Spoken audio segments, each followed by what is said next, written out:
تو شفاعت کا صرف ایک ہی راستہ ہے، وہ ہے اللہ کی عبادت کے بعد رسول اللہ صلی اللہ علیہ وسلم کی اطاعت، آپ کی ذات پہ کثرت سے درود پاک پڑھنا، یہ انسان کی کامیابی کا راز ہے۔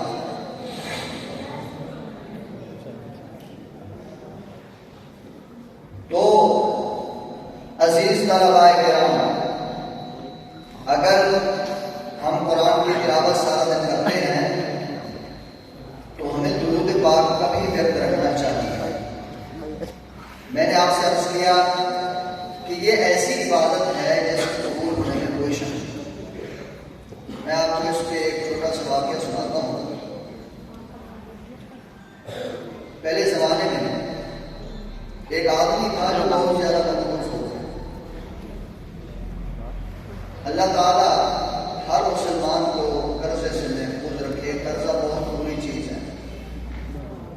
انسان کتنا پریشان ہوتا ہے، اللہ معاف کرے جن لوگوں نے بینک سے لون لیا ہوتا ہے وہی جانتے ہیں اس بات کو بہتر کہ جب وہ ڈیٹ آتی ہے، حالانکہ وہ اوپر ہمارے ٹیکس بھی لگاتے ہیں اور پروفٹ بھی لگاتے ہیں، تو جب وہ وقت آتا ہے تو ہمیں کتنی پریشانی ہوتی ہے کہ اپنے رشتے دار کو کہیں گے، دوست کو کہیں گے یا میری ہیلپ کرو، میں نے بینک کا قرضہ دے دیا۔ یہ قرضہ بہت بری چیز ہے، اور بزرگوں کے مقولہ میں سے ہے کہ اللہ جس بندے سے ناراض ہوتا ہے اس کو قرض تلے دبا دیتا ہے، بندہ قرض کے نیچے آ جاتا ہے۔ بہرحال اللہ تعالیٰ ہر مسلمان کی حفاظت رکھے۔ وہ آدمی بہت پریشان تھا، قرض دار جو تھے وہ روزانہ اس کو پیغام بھیجتے کہ ہمارا قرض واپس کرو۔ وہ بندہ بہت پریشان تھا، غمگین تھا کہ میرے پاس وسائل نہیں، اب میں ان کو کیسے قرض واپس کروں؟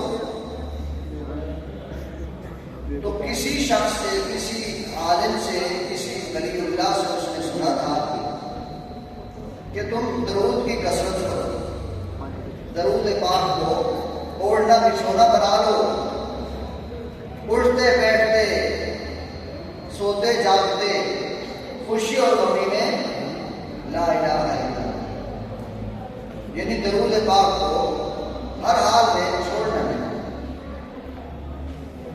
اور یہ بھی آپ کو عرض کر دوں کہ درود پاک کی خصوصیات میں سے ہے کہ انسان باوضو ہو کے اور مسواک کر کے وضو کر کے توجہ کے ساتھ احترام کے ساتھ درود پاک کا ورد کرے، یہ آداب میں سے ہے۔ ایسے بھی بزرگ دنیا سے گئے ہیں، چلے گئے، اللہ تعالیٰ ان کی قبروں پہ کروڑوں رحمتیں فرمائے، جنہوں نے بغیر وضو کے اللہ کے نبی کا کبھی بھی نام نہیں لیا۔ پوری زندگی میں جب سے انہوں نے ہوش سنبھالا تو کبھی بھی اللہ کے رسول کا نام بغیر وضو کے نہیں لیا۔ فرمایا کہ اس زبان کو، اس منہ کو 1000 مرتبہ انبر اور کستوری سے دھو دیا جائے اور پھر اللہ کے پاک پیغمبر کا نام لیا جائے، تب بھی یہ بے ادبی ہے۔ ہم کہاں پھر رہے؟ اس آدمی کے اوپر قرض ہو گیا، اس نے درود پاک پڑھنا شروع کر دیا۔ بھائی توجہ سے بات ہے بچوں، یہ قیمتی بات ہے۔ ہم سمجھتے ہیں کہ آپ کو چھٹی کا دن ہے، لیکن یہ سارا جلسہ، یہ سالانہ پروگرام آپ ہی کی وجہ سے ہے، تو لہٰذا اگر آپ یہی شور کریں گے تو پھر آنے والے مہمان اس سے ڈسٹرب ہوں گے اور بہت تکلیف دہ بات ہوگی۔ اس آدمی نے، اللہ کے ایک بندے نے درود پاک پڑھنا شروع کر دیا کہ چند عرصہ گزرنے کے بعد اس کو خواب میں اللہ کے پاک پیغمبر صلی اللہ علیہ وسلم کی زیارت، کتنا خوش نصیب ہے کہ اللہ کے رسول کی جس کو زیارت ہو جائے۔ فرمایا رسول اللہ نے جس نے خواب میں مجھے شیطان کو اللہ پاک نے یہ جرت نہیں دی، یہ ہمت نہیں دی کہ وہ میری شبیہ تیار کر سکے، باقی لوگ کر سکتا ہے۔ اللہ تعالیٰ نے اس بات سے حضور علیہ السلام کی ذات اقدس کو محفوظ رکھا کہ شیطان میں یہ ہمت نہیں ہے کہ وہ رسول اللہ کی شبیہ تیار کرے۔ نبی پاک صلی اللہ علیہ وسلم کی اس روزے کو زیارت ہوتی ہے، حضور ارشاد فرماتے ہیں،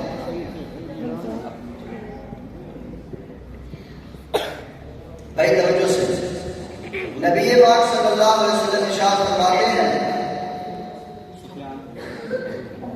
کہ آپ فلاں رئیس کے پاس چلے جائیں اور اس کو اپنی یہ پریشانی بتائیں، وہ آپ کی ہیلپ کرے گا، آپ کو پیسے دے گا، جس کی وجہ سے آپ اپنی ضرورت پوری کر لیں۔ تو وہ آدمی صبح اٹھا، آنکھ کھلی اس کی، اس نے ارادہ کیا، لیکن دل میں یہ بات سوچنے لگا کہ میں رئیس کے پاس جاؤں گا، اگر وہ مجھ سے پوچھ لے کہ نشانی کیا ہے، مجھے کیسے پتا چلے گا کہ اللہ کے نبی نے تمہیں کہا ہے؟ تو اس بات کی تسلی کے لیے وہ رو گیا، وہ پریشان ہو گیا۔ تو جب وہ پریشان ہوا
بچے خاموشی کیا عرض کر رہا تھا،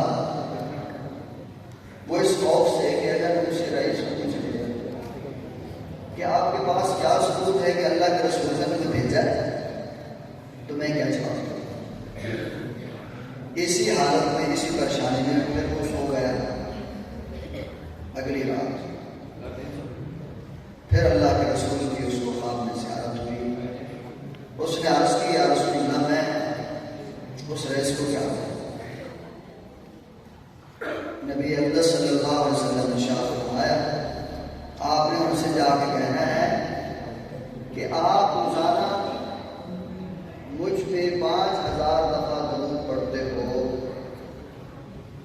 یہ نشانی، اور رات کو میں نے نہیں پڑھا، یہ خاص نشانی ہے، یہ اس کو اور اللہ کے سوا کوئی نہیں جانتا، کوئی انسان اس بات کو نہیں جانتا، یہ خفیہ بات ہے، اور یہ ایسی بات ہے کہ وہ اس سے گزر بھی نہیں سکتا، آپ کو وہ خالی ہاتھ نہیں لوٹا سکتا۔ صبح ہوئی، وہ آدمی رئیس کے پاس جاتا ہے، اس کو رسول اللہ کا یہ پیغام دیا کہ مجھے سرکار نے بھیجا ہے اور آپ نے یہ ارشاد فرمایا۔ تو اس نے کہا یہ نشانی کیا ہے؟ انہوں نے کہا سرکار اقدس صلی اللہ علیہ وسلم نے ارشاد فرمایا کہ آپ مجھے مجھ پہ روزانہ 5000 دفعہ درود پاک پڑھتے ہو، رات نہیں پڑھا، یہ خاص نشانی ہے، اور میری آپ ہیلپ کریں۔ اس کے بعد رئیس نے اس کو 9000 درہم، اس کے اوپر 6000 کا قرض تھا، 6000 درہم اس نے کسی کے دینے تھے،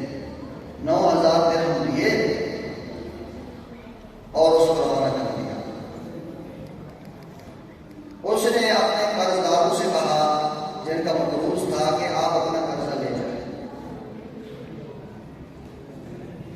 جب ان کے پاس یہ پیغام پہنچا تو وہ بڑے حیران ہو گئے کہ اس کے پاس تو کوئی وسائل نہیں تھے، نہ اس کا کوئی کاروبار ہے، کچھ بھی نہیں، اور یہ کیسے واپس کر رہا ہے مجھے پیسے؟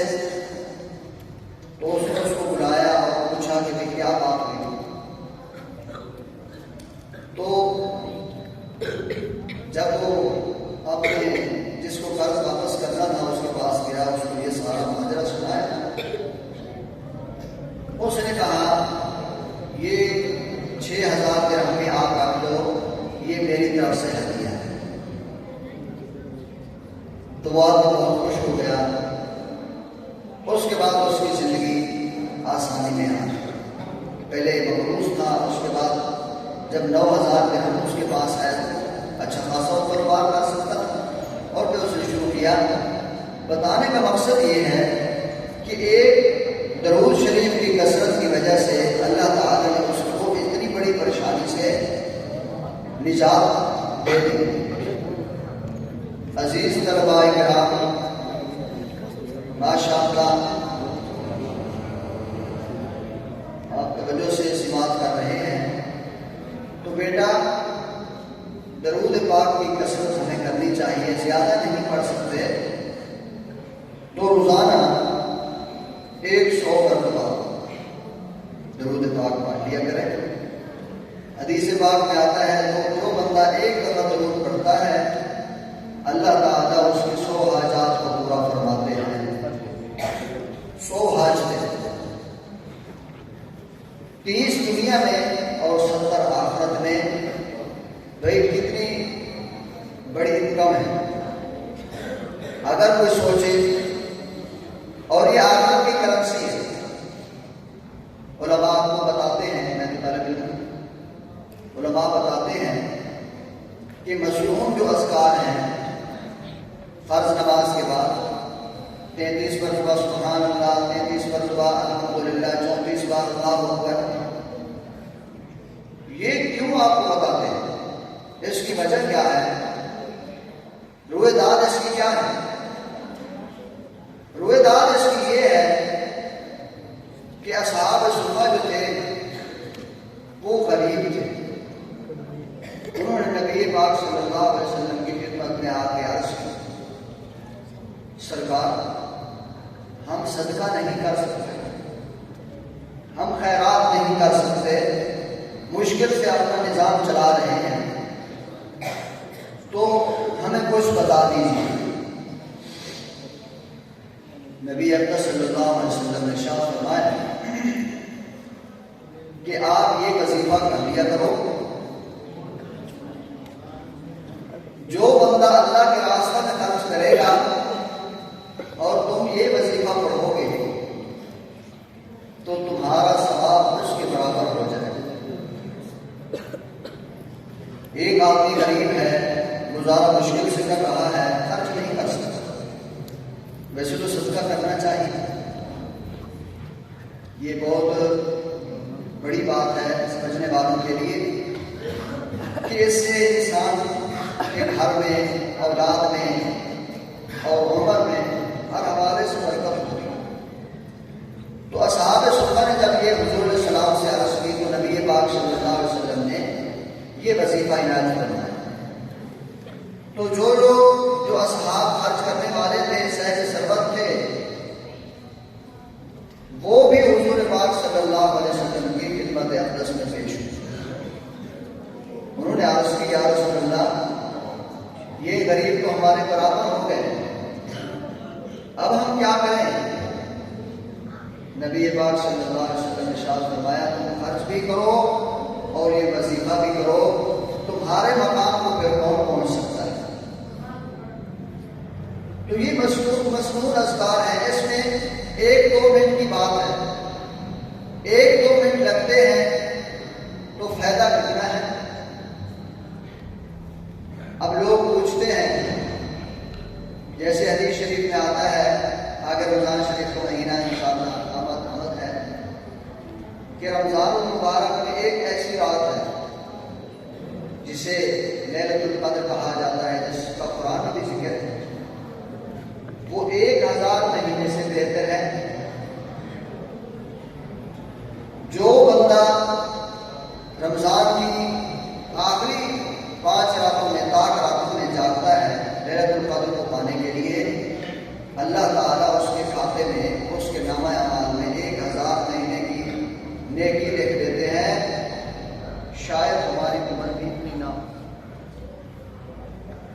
اس کا تخمینہ آپ خود لگا لیں۔ 1000 مہینہ تقریباً 84 سال کی عبادت ہوتی ہے۔ ایک رات ہم جاگے اس کو تلاش کرنے کے لیے، کتنی بڑی فضیلت ہے امت محمدیہ کے لیے کہ ایک رات جاگ لو، تمہیں 84 سال کی عبادت کا ثواب دیا جائے۔ عزیز معزز سامعین، حضرات گرامی، یہ رمضان المبارک کا مہینہ قریب ہے، انشاءاللہ تعالیٰ اللہ ہم سب کو نصیب فرمائے۔ تو اس کے لیے تیاری کرنی چاہیے، اپنے سارے کام اور اپنے سارے معاملات کو کلوز کرنا چاہیے، تاکہ رمضان المبارک میں ہم یکسوئی کے ساتھ، پوری توجہ کے ساتھ اپنے نیک اعمال کریں۔ رمضان کا مہینہ ہے، ایک مہینہ، تو اس لیے میں انہی الفاظ پہ اپنی بات کو ختم کرنا چاہوں گا۔ حضرت صاحب تشریف لائے ہیں، اللہ تعالیٰ کی رحمت برکت دے، تو وہ انشاءاللہ تعالیٰ آپ کو مزید بات کریں گے۔ اللہ تعالیٰ ہم سب کو عمل کی توفیق نصیب فرمائے۔